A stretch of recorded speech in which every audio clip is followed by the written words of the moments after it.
And now for our feature presentation.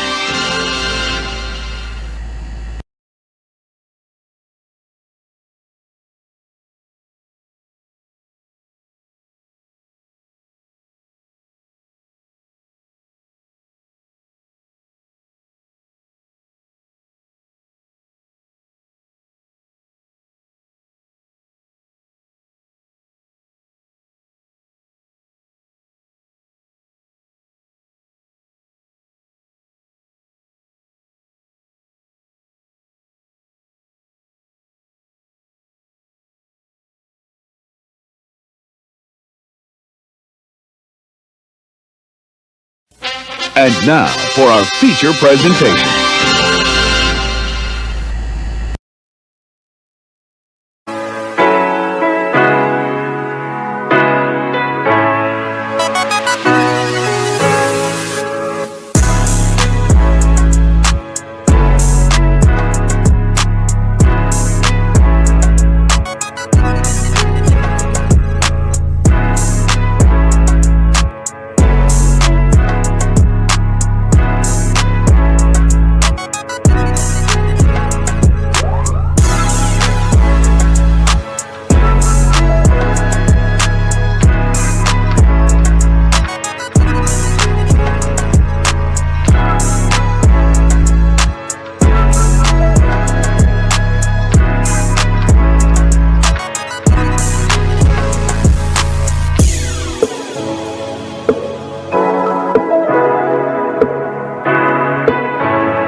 Ten toes down, I'ma ride with the gang.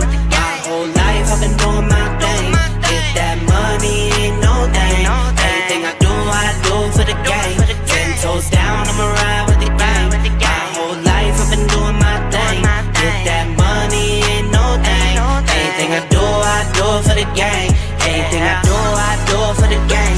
Took those L's and I took that blame. All money in, we ain't copping no change. Feel like Ice Cube cause I did good day. Don't need 3 whips, don't need no raise. I'ma keep it simple in the Chevy I skate. Thank the Lord every time I wait. Lace my shoes and I get to that cake. Heads up, I'm coming. This is all we ever wanted. Go and stack it by the hundreds. This is all we ever wanted. 10 toes down, I'ma ride with the gang. My whole life I've been doing my thing. Get that money, ain't no thing. Anything I do for the gang. 10 toes down, I'ma ride with the gang. My whole life I've been doing my thing. Get that money, ain't no thing. Anything I do for the gang. Pedal to the floor, to the engine. Head up in the clouds when I levitate. We don't spit game, we just educate. 10-10-80, how the paper straight. Couldn't get it back then, so I had to wait. Now the money come to me, so I don't have to chase. I don't gotta flash nothing, I don't gotta fake, darling. We not practicing, we ballin'. And heads up, I'm coming. This is all we ever wanted. Go and stack it by the hundreds. Yeah. Heads up, I'm coming. Heads up, I'm coming. This is all we ever wanted. This is all we ever wanted. Go and stack it by the hundreds. This is all we ever wanted. I'ma ride with the gang. My whole life I've been doing my thing. Get that money, ain't no thing. Anything I do for the gang. 10 toes down, I'ma ride with the gang. My whole life I've been doing my thing. Get that money, ain't no thing. Anything I do for the gang. Yeah.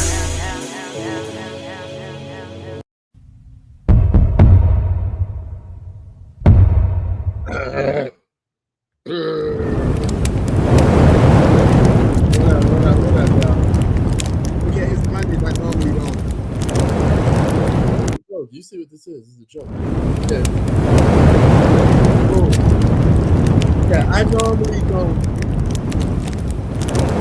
live streams on Mondays. Mondays is normally my relaxing day, but I saw a game that went into double overtime. And Victor Wembnyama went in full rage mode. Now, I said before this game even started that I know that they was going to give the MVP award in this series, right? I didn't know who it was going to go to. I didn't know if they was going to give it to Shea or they was going to give it to Victor, right? But I said at the beginning of the game, they was going to announce who's the MVP, right? So they give Shea Gilgeous-Alexander his MVP award, right? Now, he only won the MVP award. He got 2 wins over Wemby in the regular season. So Wemby could have easily got it. But that motivated Wemby tonight. This man had 41 and 22 rebounds. This is crazy. This kid is the reborn version of Kareem Abdul-Jabbar. He's going to be an all-time great. I honestly believe if he doesn't have any injuries, there's no setbacks physically, he could perhaps be the next great basketball player of all time. He has GOAT potential written on him. Okay? He got that cloth of GOATness on him. And already at this age, he's better than some greats. He way better than LeBron was at this age on both ends of the floor. And the Spurs did this without De'Aaron Fox on the floor. Okay? They didn't need De'Aaron Fox. De'Aaron Fox, no problem. I get the job done. This is crazy. He may be the best player in basketball. He probably should have won both. But you motivated him. He took home court advantage from OKC. And this Spurs team was giving OKC problems all season long. This is not going to be an easy series for OKC. They're going to have to really work hard to beat Victor Wembnyama. The guy is a force, and he's coming. Now, I hope history don't replay itself, because I remember in 1999, a rookie Tim Duncan beat my New York Knicks. Now, Victor isn't a rookie, but he's still young. He didn't get humbled. So if he goes to the NBA Finals and beat my Knicks, it's 1999 all over again.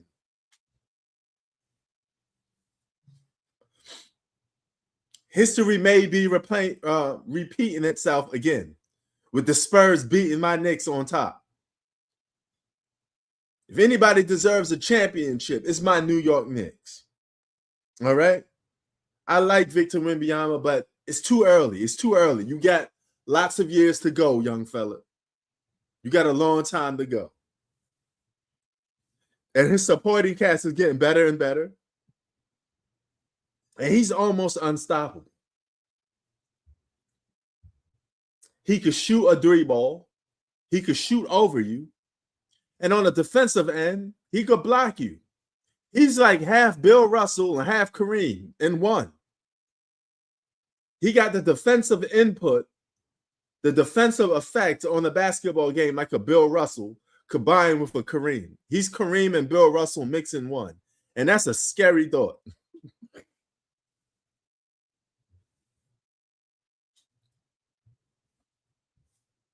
That's the type of dominance that a Bill Russell will have. And that's crazy. And this guy's longer and taller than Bill Russell. So you got to take your hat off to Bill Russell to have those type of defensive schemes and able to, you know, send people shit to the stands. But this kid is a problem, right? He's been in the gym working on post-up moves with Hakeem Olajuwon. Everybody that works up on post-up moves goes to Hakeem Olajuwon.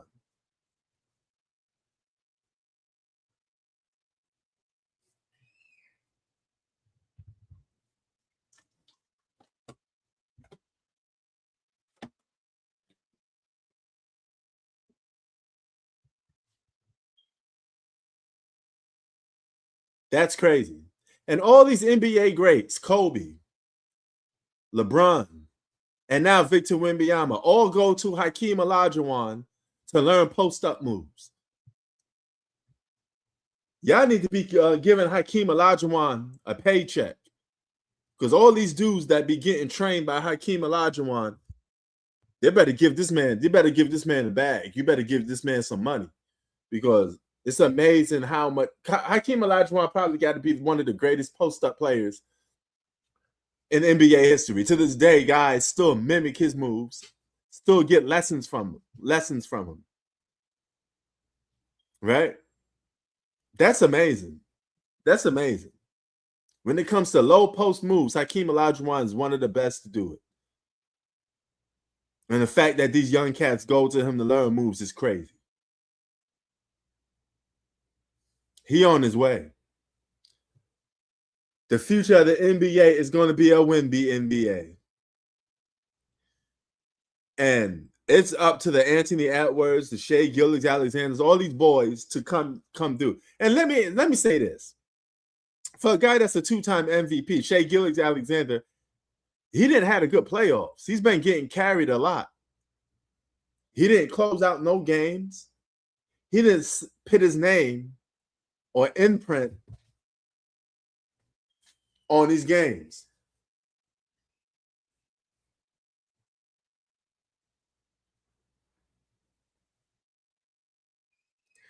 And for all those who keep saying, Shai is better than Kobe, Kobe never got carried throughout a whole playoffs. For the first round, the second round, Shai was getting carried by his teammates. He didn't do no type of seriously impact on the game. He cruised throughout the playoffs and got carried. His performance tonight wasn't even good.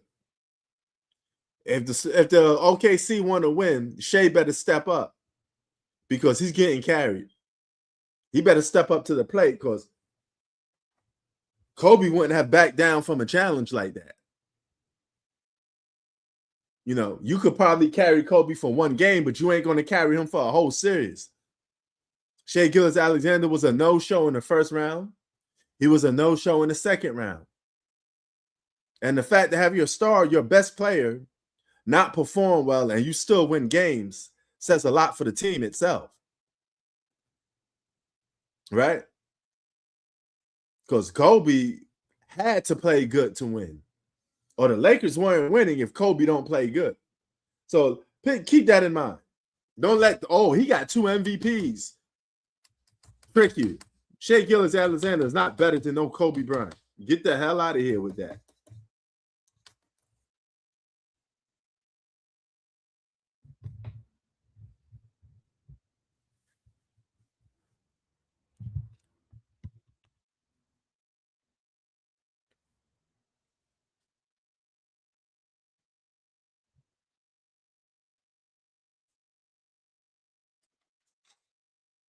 So let that stand. His performance in these playoffs already disqualify him for being better than Kobe, because Kobe would never disappear in multiple series, one by one. He's going to put his input on the game.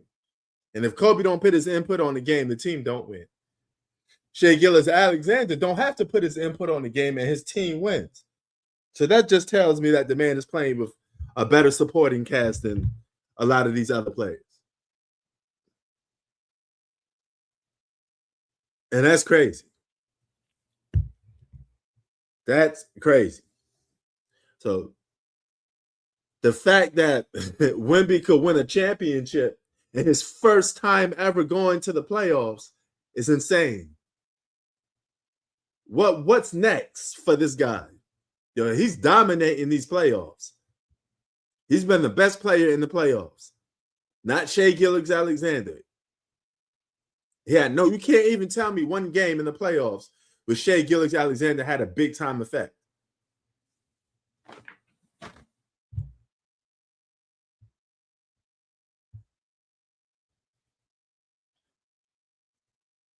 Put some respect on Kobe's name.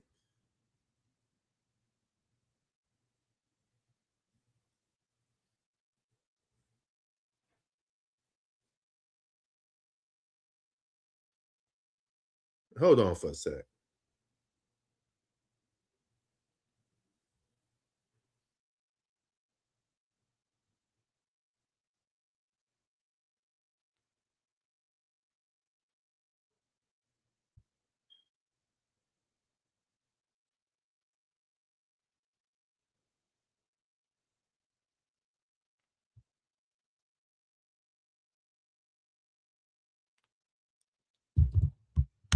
Shai had no dominant basketball game in these playoffs. Name me one game Shai Gilgeous-Alexander had a dominance, had his foot on somebody's neck. No, not a single game. But Victor Wembanyama, his first playoff game, he was putting his foot on people's neck, making his presence be felt. He's been the best player in these playoffs. It's Victor Wembanyama. And my Knicks are in trouble. This guy's scaring the hell out of me. I don't know if we could beat Wemby.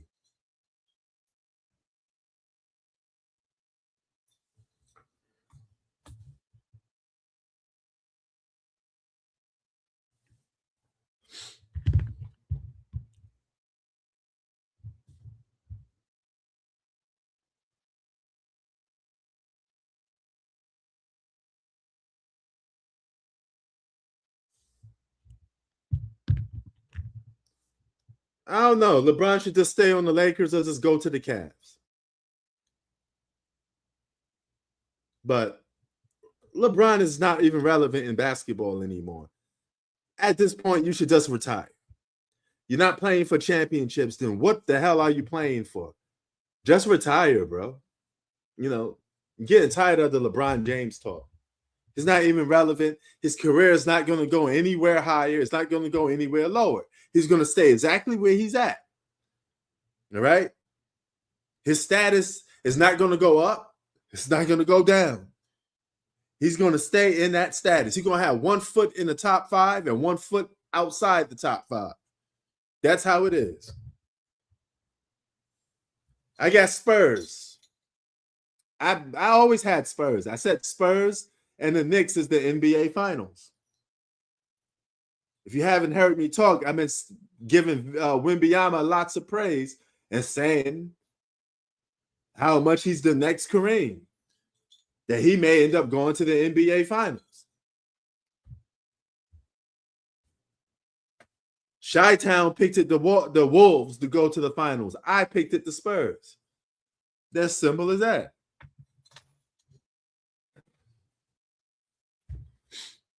I got the Spurs and Knicks in the NBA Finals.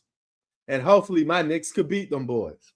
But we got no answer for Wembanyama. He's going to chew through our whole bigs.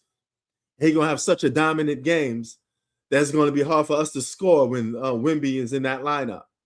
The only way we could beat the Spurs convincingly if Wemby get hurt. That's about it. If Wemby get hurt, we win championship.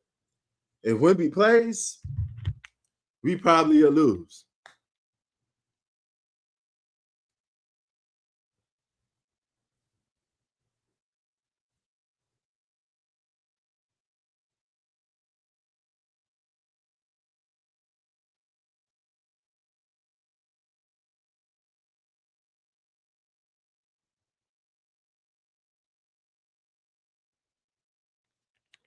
We got no answer for that. The man dominates offensively and he dominates defensively. When you play both sides of the court, you increase your chances of winning. You seen that those late game plays when they blocking shots. The team that plays the better defense is a team that consistently wins.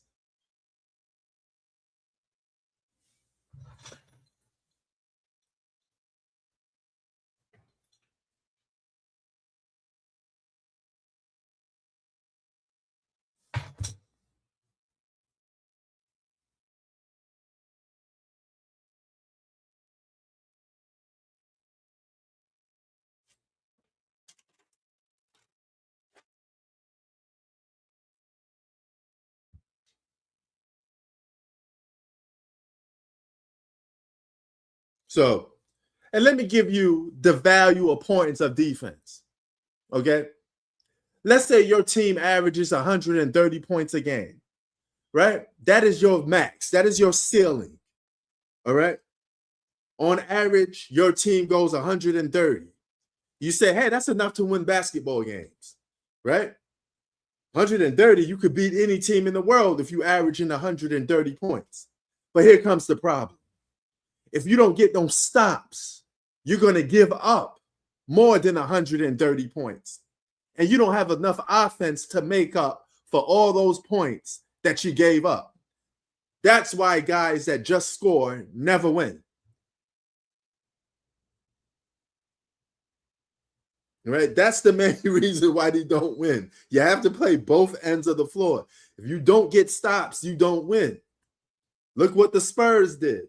They blocked Chet Holmgren like 3 times and then blocked the other kid 3 times. Then they blocked, what's that dude, Williams again, right? You don't get stops, you don't win. Every team that has won an NBA championship has been a top-rated team in defense. It's been going on since the beginning of time.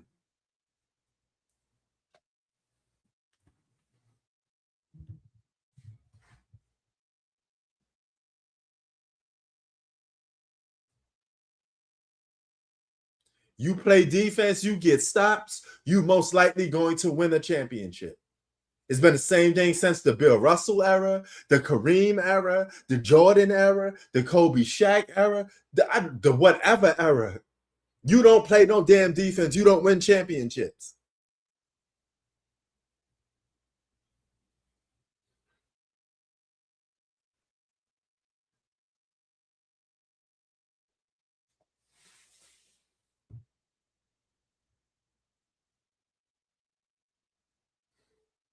Every great basketball team that played defense and get stops won championships.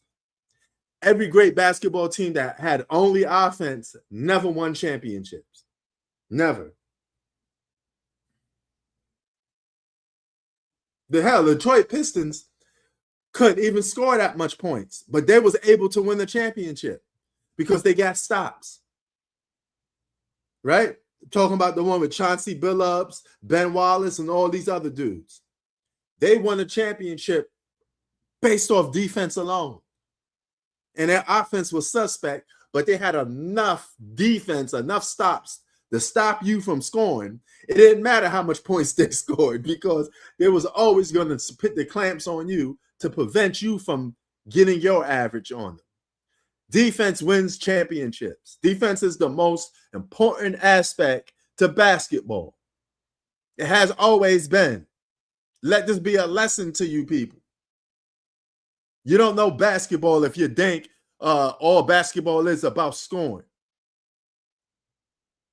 The best teams in NBA history are all defensive-minded basketball teams. The 96 Bulls, the Golden State Warriors, the Miami Heat, LeBron James. Every single team you could possibly think of that won championships won it with defense. It had nothing to do with no fucking errors and all this shit. It's the same shit. You play defense, you're going to win.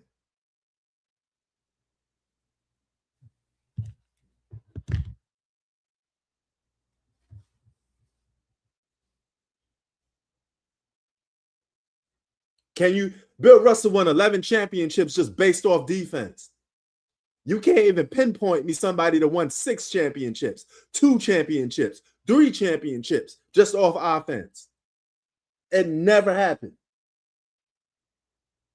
Offense don't win championships. You can't score your way to a championship. It don't happen. It don't work.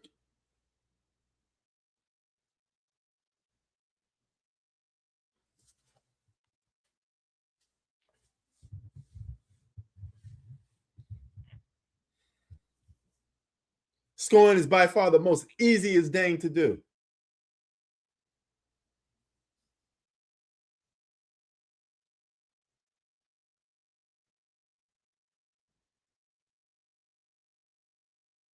I remember Jordan was talking to Carmelo Anthony, and he told Carmelo Anthony wanted some basketball tips from Jordan. And Jordan told him, don't worry about the scoring. That's easy. Learn how to get stops. Learn how to play defense, because if you don't do that, you're not going to win.